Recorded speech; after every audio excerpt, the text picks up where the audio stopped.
우리가 로마서를 둘로 이렇게 나눌 수 있죠, 그죠? 1장부터 11장까지는 기독교의 원리, 신앙의 원리이고, 그리고 12장부터 16장까지는 생활편이다, 이렇게 이야기합니다. 그런 것처럼 사도행전도 우리가 두 부분으로 나눌 수 있습니다. 첫째는 1장부터 오늘 12장까지가 예루살렘 교회에서부터 시작된 안디옥 교회까지, 안디옥 사역에까지의 그 베드로의 사역이고, 그리고 13장부터 28장 마지막 장까지가 안디옥 교회에서부터 시작된 1차, 2차, 3차 전도 여행으로 이어지는 바울의 사역으로 이어지고 있습니다. 특징적인 것은 복음 전도가 이루어지는 곳에 많은 예수 믿는 사람들이 생기는데 거기에 사탄의 역사도 같이 있더라는 거예요. 이걸 우리가 잊지 말아야 돼요. 그래서 항상 우리가 영적으로 깨어 있어야 되는데, 오늘 1절에도 보면 이 야고보가 순교하는 이야기가 나옵니다. 헤롯이 야고보를 사형시킵니다.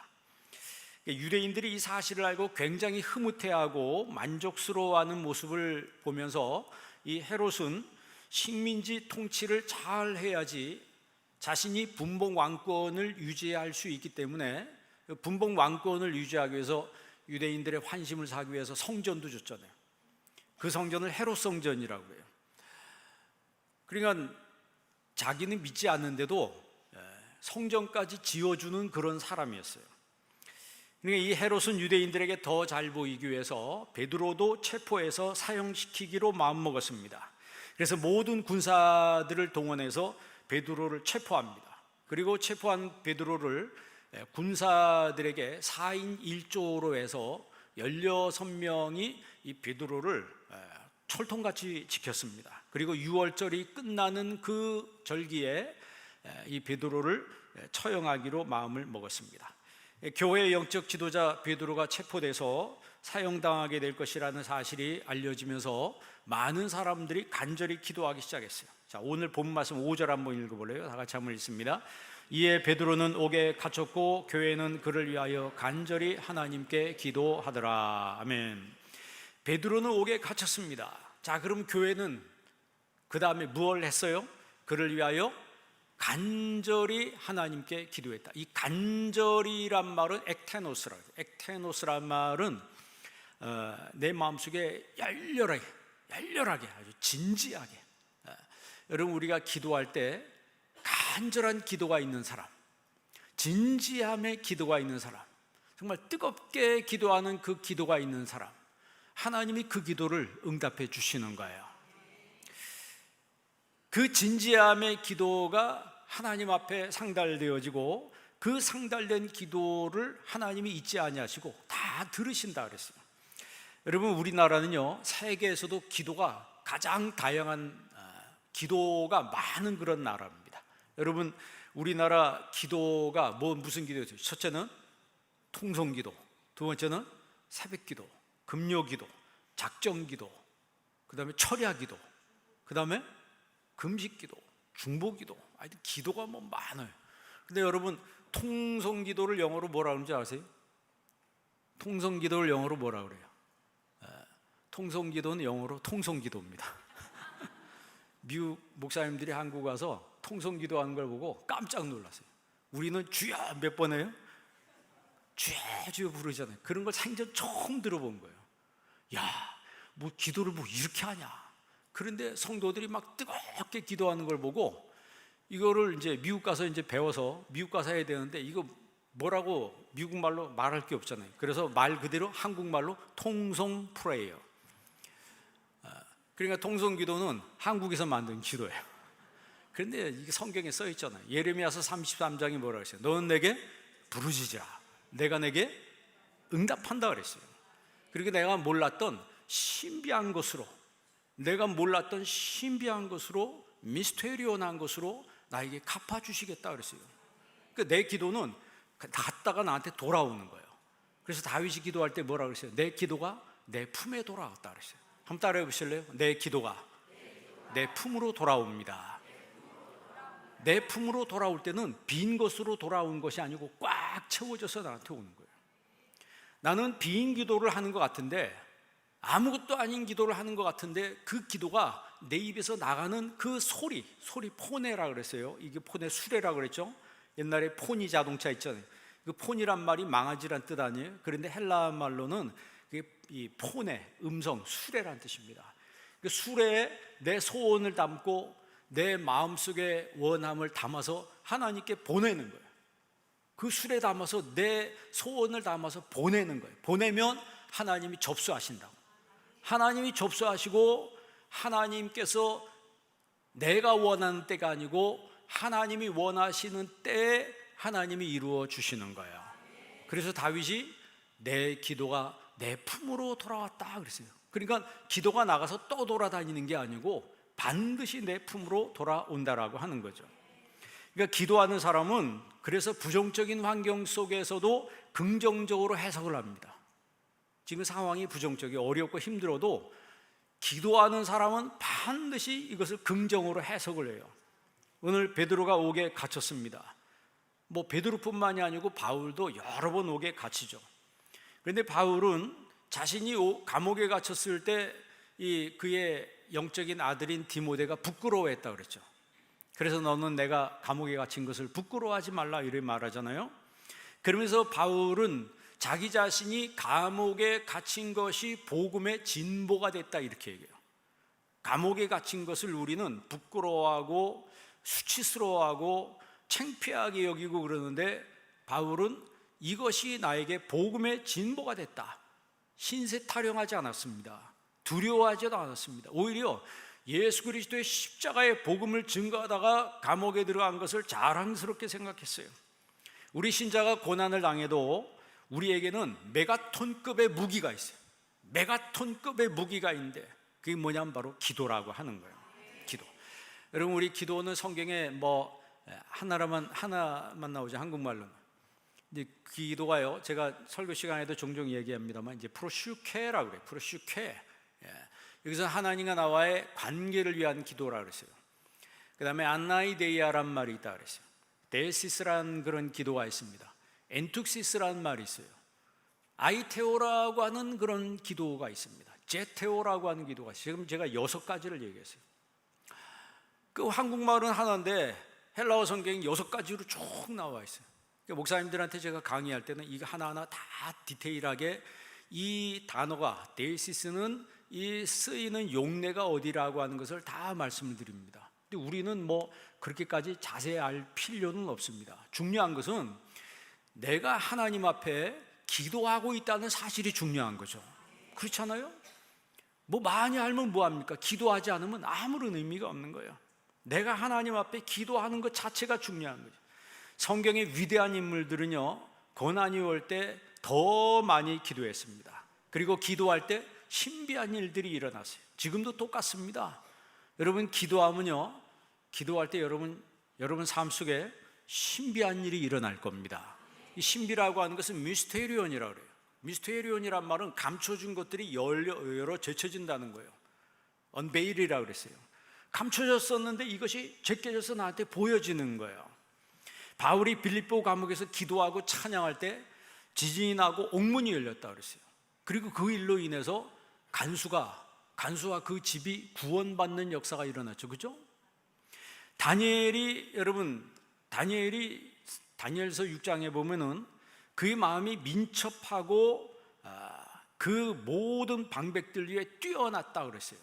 마음이 민첩했다는 말은 우리가 생각하는 마인드가 아니고 그 히브리 성경에는 푸뉴마라고 되어 있어요. 그의 영입니다. 그의 영이 마음이란 히브리 말은 레바브라고 돼요. 그런데 그런 마음을 쓰지 않고 우리나라 성경은 마음으로 되어 있는데 원문 히브리 말로는 푸뉴마라고 되어 있어요. 그 다니엘의 영이 민첩하여 야티르라고 해서 탁월하여 비범해요. 모든 사람들보다 비범했다는 거예요. 그러니까 바벨론에 있는 그 최고의 천재들보다 훨씬 몇 단계가 뛰어난 거예요. 그러니까 왕이 그것을 알고서 이 다니엘을 가장 높은 곳에 세우는 거예요. 그랬더니 다니엘을 시기하는 사람들이 막 생기는 거예요.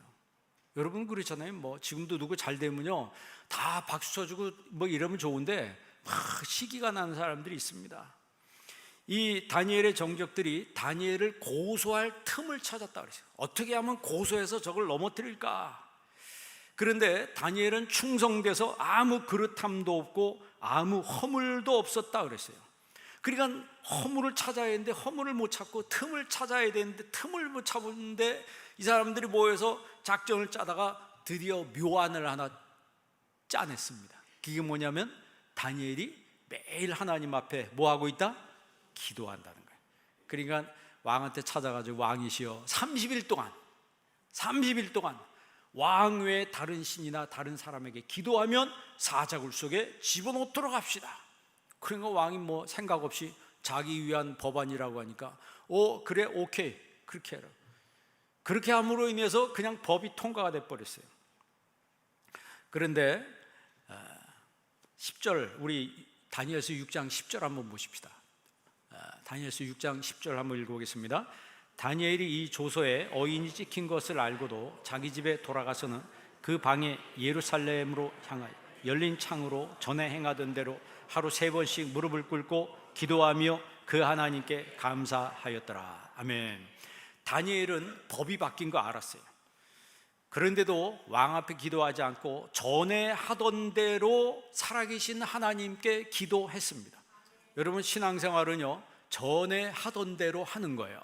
그러니까 전에 불신앙 때 그때처럼 하는 것이 아니고 내가 열심히 믿고 열심히 뜨겁게 주님을 섬겼던 그때로 그때 그대로 하는 거예요. 그런데 여러분 에베소 교회가 처음 사랑을 버렸다 그랬잖아요. 그래서 너는 회개해서 너의 처음 사랑을 회복하라 그랬어요. 그러니까 우리의 신앙은요 아드 폰테스라고 본질로 돌아가야 되는 거예요. 성경으로 돌아가야 되는 거예요. 지금 이 시대에 우리 예수 믿는 우리들이 철저하게 성경으로 돌아가고 본질로 돌아갈 때 하나님의 역사가 그 사람들을 통해서 나타나는 겁니다. 신앙생활은 전에 하던 대로 하는 거예요. 예수님도 전에 하던 대로 한적한 곳에 가서 새벽에 기도하셨다 그랬어요. 이 다니엘은 기도하다가 정적들에 의해서 순식간에 체포됩니다. 순식간에 체포되고 재판도 없이 그냥 사자굴 속으로 바로 옮겨졌어요. 그러니까 뭐 왕이 어떻게 해볼 여지도 없어. 왜? 이미 법이 그렇게 돼 있기 때문에 지켜보고 감시하고 있던 이 정적들에 의해서 순식간에 체포되고 곧바로 사자굴 속으로 던져졌습니다. 그러니까 많은 사람들이 야 다니엘 이제 끝장났다. 똑똑하면 뭐해?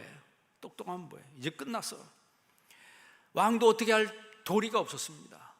그러니까 속만 끓고 있는 거죠. 그래 하루가 지났어요. 새벽에 성경에 보니까 새벽에 왕이 사자굴 속으로 사자굴로 달려갔다 그랬어요.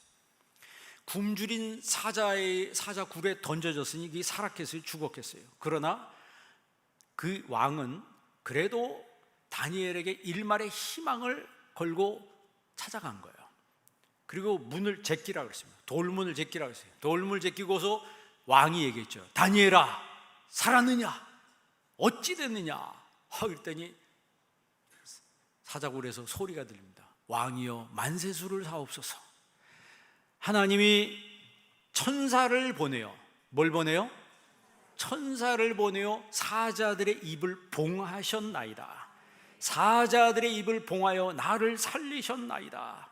그랬더니 왕이 너무나 기뻐가지고 다니엘을 굴에서 올리라 그랬습니다. 그리고 다니엘을 굴에서 올렸는데 조금도 상한 곳이 없었다 그랬어요. 이는 그가 자기의 하나님을 믿음이었더라. 자기의 하나님을 믿음이었더라. 여러분 믿으니까 기도하는 거예요. 안 믿으면 기도 안 합니다. 내가 믿어지지 않는데 왜 기도합니까? 믿어지는 사람이 기도하는 거죠. 사실 어떻게 보면 우리가 뭐 기도합시다, 기도하세요, 이게 어떻게 보면 창피한 일이에요. 믿어지는 사람은 자연스럽게 기도하는 거예요. 여러분 기도할 때 신비한 일이 일어나는 겁니다. 지금도 똑같은 거예요. 하나님이 천사를 보내는 거예요.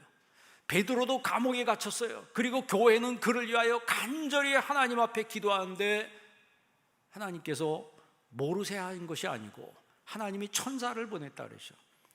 구약 성경에 이 천사의 역사가 얼마나 많이 나옵니까? 역대하 32장에 보면요, 아수르 군대가 예루살렘을 침공합니다.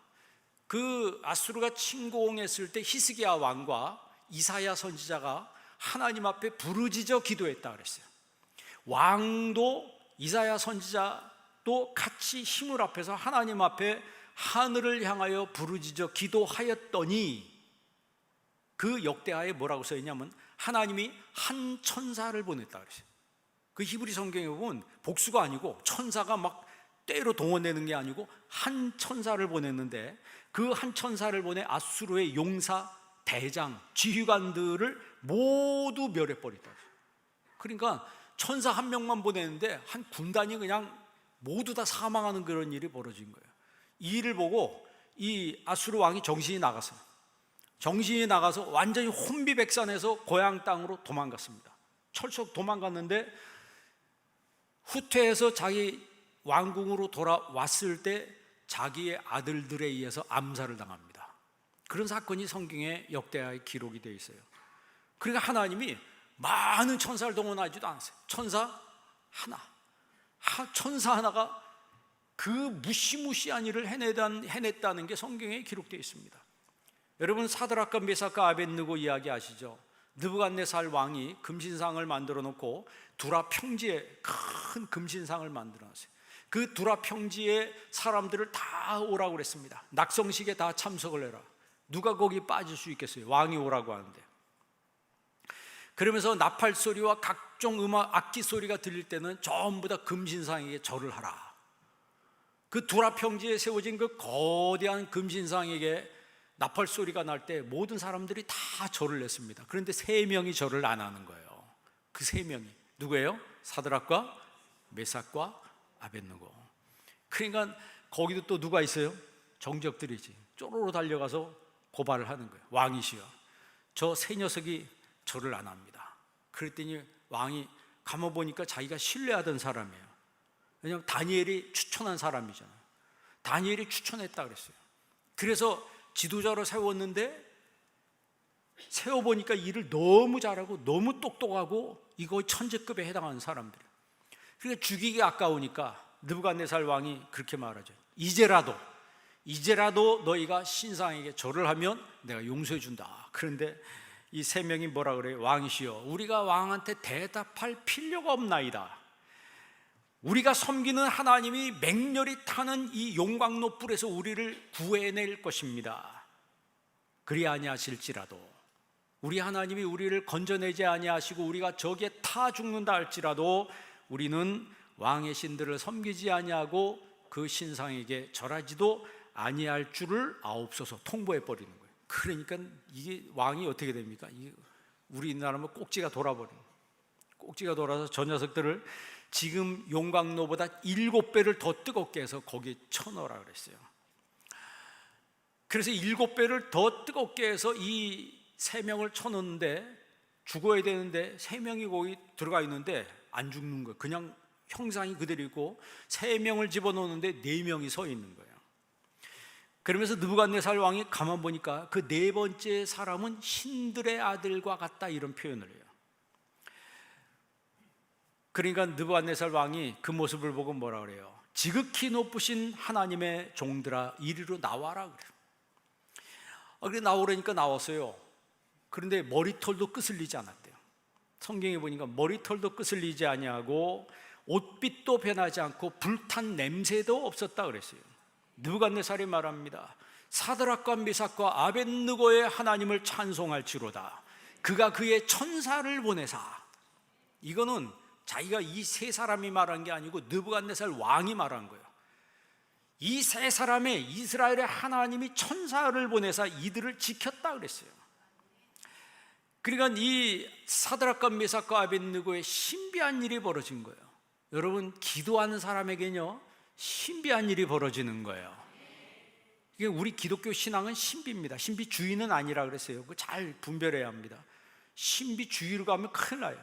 그러나 우리의 기독교 신앙 자체가 신비스러운 거예요. 신비스러운 거라고. 이거는 세상 사람들이 알아들을 수 없는 거고 깨달을 수도 없는 거고 눈치채지도 못하는 거예요. 성경에 보면 그들에게는 미련하게 보인다 그랬어요. 그러나 구원을 얻는 우리에게는 하나님의 능력이 된다 그랬죠. 여러분, 다니엘서 3장 29절 한번 읽어볼래요? 이 느부갓네살 왕이 조서를 내립니다. 다니엘서 3장 29절 다 같이 한번 읽습니다.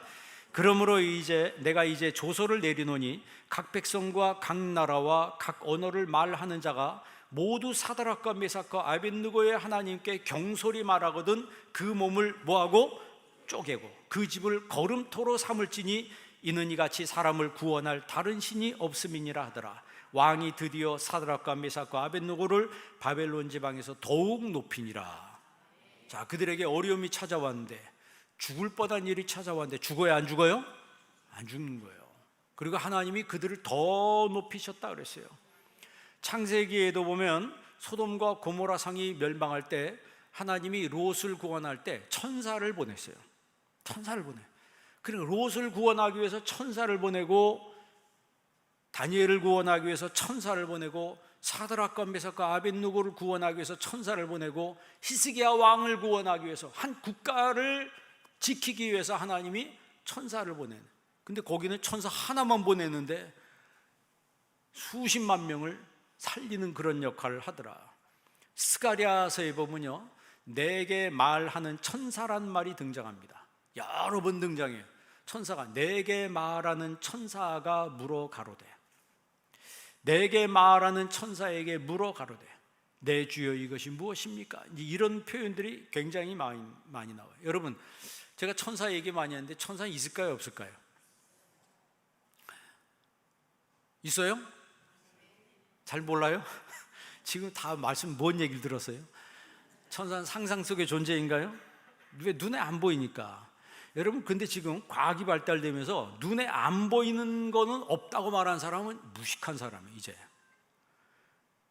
과학이 발달되면서 내 눈에 보는 것만 믿겠다, 안 보이는 거는 내가 못 믿는다, 이렇게 말하는 사람은 진짜 정말 무지한 사람이에요. 우리가 과학의 세계가 눈부신 발전을 이루어왔는데, 실례로 보면 여러분, 컴퓨터 이 저장 장치가 그 1970년대 플로피 디스크라고 하는 게 있죠. 우리 처음에 얼굴만한 거 있죠. 8인치짜리.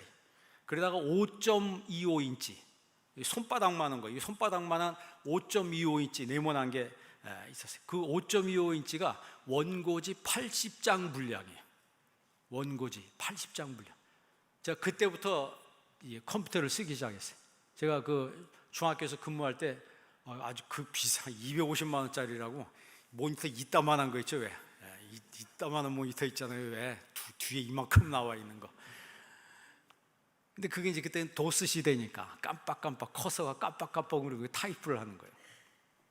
그러다 이제 3.25인치 플로피 디스크, 일본 소니에서 최초로 개발했다 그러더라고요.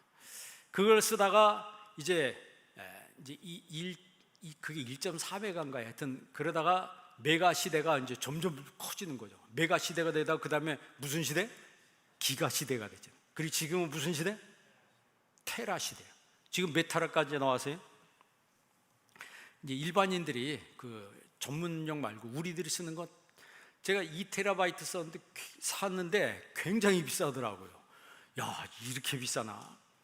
그러면 테라가 2테라인데도 어마어마한 뭐 어떤 8테라, 뭐 10몇 테라, 어마어마한 그 저장할 수 있는 그런 능력이 있는데, 그러면 테라 다음에 뭘까요? 페타. 페타 다음에 뭐예요? 페타 다음에 뭐예요? 엑사. 엑사 다음에 뭘까요? 제타. 제타 다음에 뭘까요? 요타. 그 요타 다음에 뭘까요? 욘나. 그리고 욘나 다음에 뭘까요? 쾌타. 이건 근데 거기는 말만 있지 우리 인간이 거기까지 못 만들어냈어요. 그러면 여러분, 이 센치를 보면 미터가 있고 더 작은 단위가 센치가 있고, 센치 다음에 뭐예요? 밀리미터. 밀리미터 다음에 뭐예요? 밀리미터 다음에 뭐예요? 마이크로미터 아니에요. 마이크로미터. 그럼 마이크로미터 다음에 뭐예요? 더 작은 게 나노죠. 나노. 지금 우리가 뭐 한국에 뭐 3나노, 뭐 중국은 7나노, 뭐 그런데 3나노 만드는 게 이렇게 공정이 어렵다고 그러는데 3나노가 10억분의 1메타를 말한대요. 10억분의 1메타 하면 보여요, 안 보여요? 이렇게 쉽게 말하면 머리카락 하나의 10만 분의 1이래요. 그러면 머리카락 하나 딱 뜯어가지고 이게 10만 분의 1이면 보일까요, 안 보일까요? 여러분, 나노 시대, 나노보다 더 작은 게 뭔 줄 아세요? 피코. 나노보다, 인간의 과학이 발달되면 나노보다 더 작은 단위 피코라는 말을 쓴대요. 그럼 피코보다 더 작은 단위가 뭘까요? 펜코. 펜코보다 더 작은 건 아토. 그거보다 더 작은 거는 잽토. 그거보다 더 밑에는 욕토. 그 다음에 폰토, 퀼토. 뭐 이게 여러분 나노도 눈에 보이지도 않는데, 그런 것들이 지금 우리 인간이 만들어낼 수 있는 장비는 나노미터 이하의 물질은 찾아내지 못했다는 거야 아직. 그러니까 하나님은 우리 인간을 만들 때 우리가 사는데 지장이 없을 만큼만 보도록 그렇게 만들었어요. 그런데 어떤 사람은 아닙니다, 나는 자세히 다 보면서 살고 싶습니다, 다 봐야지 믿어요, 자세히 보고 싶습니다. 그런 사람은 못 살아요. 왜 못 사는 줄 아세요? 여러분 손바닥에 세균이 막 얼만큼 있을 것 같아요? 이 무글무글하고, 제 손이 이렇게 깨끗한 것 같잖아요. 저 손 씻고 왔다고. 그런데 여기 만지고 뭐 이래면서 이 세균이 늘 부글부글해. 여러분이 숟가락에 이게 먹고 한 입 딱 뜨고 다시 또 뭐예요? 똑같은데 또 숟가락 또 하잖아요. 그러면요 거기 입하고 숟가락하고 세균이 거기 버글버글합니다. 거기다 뭐까지 들어요? 젓가락까지 들어. 그러면 젓가락, 숟가락, 세균이 부글부글. 그걸 눈으로 본다고 생각해봐요. 살 수 있겠어요? 꾸물꾸물 돌아다니는데 세균들이. 나는 밥을 먹는 것 같지만 실제로 세균을 같이 먹는 거라고. 여러분, 안 보이는 게 은혜예요. 안 보이는 게 은혜예요. 안 보이는 게 은혜예요. 자꾸 뭘 보려고 하지 말고 믿는 신자가 되시기를 바랍니다. 예수님이 그랬잖아요. 너는 본 거로 믿느냐? 본 거로 믿느냐? 보지 못하고 믿는 사람이 더 복되다라고 했어요. 그래서 성경은 이 천사에, 우리 눈에 안 보이는 이 천사에 대해서 계속 이야기를 하고 있습니다. 신약 성경에도 예수님이 사역을 시작할 때 금식 기도했는데, 금식 기도가 끝나면 천사가 찾아와야 되는데 마귀가 제일 먼저 찾아왔어요. 그리고 마귀의 시험을 이기니까 천사가 와서 수종을 들었다고 그랬어요. 세상 끝에도 이러하리니 천사들이 와서 의인 중에서 악인을 갈라내요. 여러분, 마지막 종말 때 성경에 천사가 와서 의인 중에서 악인을 갈라낸다 그랬습니다. 지금은 똑같이 이렇게 살지만 그때는 구별된다는 거예요.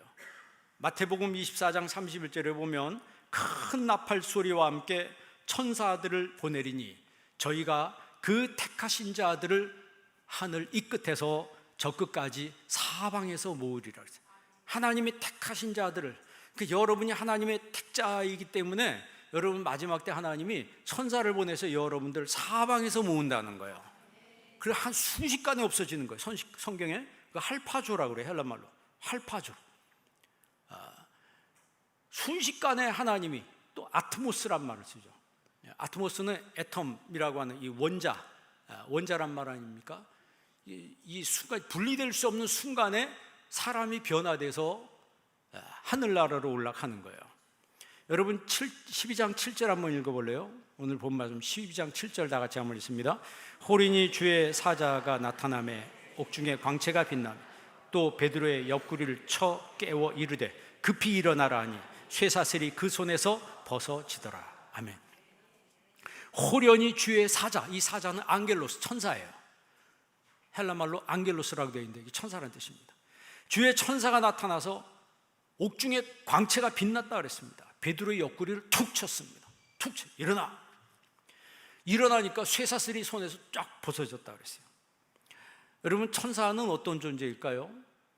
그 히브리서 1장 14절에 보면 이런 말이 있습니다. 한번 히브리서 1장 14절 한번 읽어볼래요? 한번 다 같이 한번 읽습니다. 모든 천사들은 섬기는 영으로서 구원받을 상속자들을 섬기라고 보내심이 아니냐. 아멘. 여기서 모든 천사들을 섬기는 영이라 그랬어요. 이 먼저 개역 성경에는 부리는 영이라고 하는데, 그러니까 천사들은 우리 인간들보다 높은 지위에 있는 것이 아니고 성경에 보면 구원받을 후사들을 섬기라고 보낸 종들입니다. 그 레이트로고스라고 그래요. 레이트로고스라 일꾼을 레이트로고스라고 하는데, 그 레이트로고스라고 하는 것은 그 어떤 뜻이냐면 국가에 소속된, 그러니까 공적인 일에 소속된 일꾼을 레이트로고스라고 그래요. 그러니까 지금 여기 천사들은 하나님의 나라에 공적으로 일하는 일꾼들이라고 하는 거죠. 그러니까 여러분이 신실한 하나님의 사람들이면 하나님이 이 레이트로고스인 이 앙겔로스, 이 천사들을 보내서 하나님 지켜주신다라고 하는 거예요. 그러니까 쇠사슬이 벗겨진 이 베드로는 천사가 인도한 대로 따라갔어요. 이 꿈인가 생시인가, 자기는 환상을 보는 줄 아는 거예요. 그 문이 막 가는 데마다 턱턱턱 열리는 거예요. 그래서 거리까지 천사를 따라 나갔더니 그 거리에서 천사가 떠났다 그랬어요. 그때서야 베드로가 제정신이 돌아온 거예요. 자, 11절 한번 읽어볼래요? 11절 읽습니다. 이에 베드로가 정신이 들어 이르되 내가 이제야 참으로 주께서 그의 천사를 보내어 나를 헤롯의 손과 유대 백성의 모든 기대에서 벗어나게 하신 줄 알겠노라 하여. 아멘. 다니엘의 고백과 비슷하잖아요. 하나님이 누굴 보내요? 천사를 보내요. 느부갓네살 왕도 뭐라 그래요? 하나님이 천사를 보내요 사드락과 메삭과 아벳느고 너희들을 지켰구나. 베드로도 똑같이 하나님이 뭘 보내요? 천사를 보내요. 여러분 믿음으로 사시기를 바랍니다. 기도하며 사시기 바랍니다. 그럴 때 하나님이 여러분에게 천사를 보내는 거예요. 제 얘기가 아니고 성경에 써 있는 얘기예요. 12절 한번 읽어보세요. 12절 나같이 있습니다. 깨닫고 마가라는 요한의 어머니 마리아의 집에 가니 여러 사람이 거기에 모여 기도하고 있더라. 아멘. 마리아의 집에, 그 마가의 집에 갔더니 사람들이 모여서 거기서 뭐하고 있더라? 기도하고 있더라. 이게 현재 분사로 써 있어요. 현재 분사로 써 있습니다. 지금 기도하고 있다는 거예요. 지금 기도하고 있다. 과거에 내가 기도 열심히 했다, 과거에 내가 기도 많이 했다, 그게 중요한 게 아니고 여러분 지금 우리가 하나님 앞에 기도하는 게 중요한 거예요. 우리 교회가 이 새 성전에서 이것에서 다시 한번 부흥이 있도록 여러분 기도하시기를 바랍니다. 그래서 이 지역의 많은 영혼과 또 많은 구원받을 사람들, 또 많은 선교 사역을 감당하는 그런 교회가 된다면 하나님께서 여러분 가정과 자녀들에게 복을 내려 주실 거예요. 주님 위해서 일하는 사람들 하나님은 한 번도 나 몰라 한 적이 없습니다. 반드시 그의 가정과 자녀들 하나님 다 챙겨주시고 하나님이 지켜주시고 축복의 길로 인도하시는 거예요. 그럴 때마다 하나님 오늘 성경에 보니까 하나님 천사를 보낸다라고 했죠. 뜨겁게 기도한 자리에 베드로가 찾아서 문을 두드렸어요. 그랬더니 로데라고 하는 여자아이가 와가지고 누구세요? 그랬더니 베드로가 뭐라 그래요? 나야. 그랬더니 근데 나야라 베드로의 음성만 듣고서 로데는 벌써 베드로인 줄 알았어요. 그래서 문도 안 열어주고 뒤 들어가가지고 베드로가 왔다고 막 난리치니까 사람들이 기도하면서 뭐라 그래요? 야, 지금 베드로는 어디 있어? 감옥에 있어. 베드로 풀려나게 해달라고 막 기도하면서 풀려나니까 믿어요, 안 믿어요? 네, 안 믿는데 이게 바로 우리의 현실이라고. 기도해놓고 안 믿어. 그렇다고 그러니 이게 베드로라고 하니까 자꾸 얘기하니까 너 미쳤냐? 그러면 그의 천사일 거다. 여러분 15절 한번 읽어보세요. 15절 다 같이 있습니다. 그들이 말하되 내가 미쳤다 하나 여자아이는 힘써 말하되 참말이라 하니 그들이 말하되 그러면 그의 천사라 하더라. 아멘. 당시 성경의 그 당시 사람들은 잘 믿는 사람들에겐 천사가 따라다닌다고 믿은 거예요. 왜? 지금 구약 성경에도 다 나와 있잖아요. 다니엘도 사자굴 속에 집어넣지만 안 죽는 거예요. 왜? 하나님이 누구를 보내요? 천사를 보내요. 여러분 하나님의 천사가 동행하는 여러분 되시기를 바랍니다. 우리가 간절히 기도하고 내 하나님 앞에 정말 내 중심을 아래서 프로슈케 그랬어요. 기도하는 이 사람에게 하나님이 천사를 보내서 그들을 철통같이 하나님이 지켜주시는 거예요. 여러분 아까 처음에 제가 에베소 교회 우리 수요예배 시간에 그 계시록을 보는데 에베소 교회 특징이 뭐라 그러세요? 그 사람들이 수고 많이 했어요. 인내 많이 했어요. 칭찬도 받았는데 너 책망할 것이 있는데 그 책망할 것이 뭐냐면 처음 사랑을 잃어버렸다는 거예요. 신앙이 매너리즘에 빠져가지고 이제는 뭐 열심히 뜨겁게 열심히 신앙생활하는 사람 보면 아이, 나도 옛날에 다 저랬었지 뭐 당신도 해봐 나중에 나처럼 될 거야 뭐 이렇게 지금 마음속에 이렇게 생각하는 사람들이죠. 그 나니아 연대기의 저자인 이 C.S. 루이스가 쓴 스크루테이프의 편지라고 하는 그런 책이 있습니다. 거기 보면 스크루테이프가 마귀 이름이에요. 근데 보통 마귀가 아니고 베테랑 마귀입니다. 이게 마귀 주인공 이름이 스크루테이프예요. 거기서 이 스크루테이프가 조카 마귀한테, 워무드라고 하는 조카 마귀한테 31통의 편지를 쓴 내용이 바로 그 책이에요. 그러면서 뭐라고 얘기했냐면, 기독교 신앙을 망가뜨리는 최고의 방법은 순전한 마음으로, 간절한 마음으로 기도하지 못하게 해라. 그 기도를 해도 순전한 마음 빼고, 간절한 마음 빼고 그냥 중언부언하게 해라. 앵무새 기도를 하게 해라. 그러니까 현대인들이 하나님 앞에 기도해도 앵무새 기도하는 거예요. 중언부언 기도하는 거예요. 그러니까 인간의 약점을 파고들어서 최대한 망쳐놔야 된다, 이렇게 이야기하는 거예요. 그때 두 가지 이야기를 하는데, 그 인간의 마음속에 생각을 집어넣는데 시간의 주인은 나다 라고 하는 생각을 집어넣으라는 거예요. 이런 의식을 집어넣으라는 거예요. 내 인생의 주인은 나이며 시간의 주인은 나다. 그러니까 내가 내 시간을 내 마음대로 쓴다. 그러니까 예배도 못 나오는 거예요. 나오고 싶어도 못 나오는 거예요. 왜? 사탄이 그렇게 주입을 한다는 거죠. 둘째, 항상 새 것을 찾게 하라. 그 말은 뭐예요? 빨리 실직 내게 하라 말이에요. 은혜도 처음에 막 뜨겁게 받았는데 조금 지나다 보니까 뭐 그게 그건 것 같고 밍숭밍숭 해지고 이렇다고. 여러분, 해 아래 새 것이 없다 그랬어요. 하나님 말씀 우리가 듣고 또 듣고 계속해서 반복해서 되뇌일 때 하나님이 더 큰 은혜를 주시는 거예요. 그러니까 하나님을 바라보지 못하게 하고 항상 자기 마음 속만 들여다보게 하는 거예요. 하나님을 바라봐야 되는데 하나님 바라보지 못하게 하고 항상 자기 마음만 들여다보고, 내 생각이 이러니까, 내 마음이 이러니까, 그렇게 해서 자기가 만들어낸 하나님께 기도하라고 그렇게 주문을 합니다. 그래서 그들의 목을 옥죄서 결국은 질질 끌고 다녀야 된다. 그게 그 책의 내용입니다. 여러분, 예루살렘 교회는요, 간절히 하나님 앞에 기도했어요. 베드로는 옥에 갇혔고 교회는 그를 위하여 간절히 하나님께 빌더라, 하나님께 기도하더라. 기도했을 때 하나님이 천사를 보내서 감옥에 있는 그 베드로를 구해내신 거예요. 그 신비한 기도 응답이 이루어진 거예요. 이 베드로에게 이루어진 신비한 기도 응답, 예루살렘 교회 성도들이 경험한 이 신비한 기도의 응답이 오늘 여러분의 응답이 되기를 바랍니다. 기도하겠습니다. 하나님 아버지, 감사합니다. 이 시간에 저희들에게 하나님 말씀 주셨습니다. 기도하지 못했던 사람들이 이제는 기도할 수 있는 은혜를 저희들에게 더하여 주옵시고, 영적으로 잠자고 있던 심령들이 이제는 영적으로 깨어나게 도와 주시옵시고, 첫사랑을 잃어버린 심령들이 이제는 예수님의 그 첫사랑을 회복하고 뜨거운 마음으로 주님 앞에 나오게 하여 주옵소서. 신비한 기도 응답이 예루살렘 교회에 있었습니다. 저희들의 삶에도 주께서 허락하시는 이 신비한 기도의 응답이 있게 하여 주옵소서. 예수님의 이름으로 기도합니다. 아멘.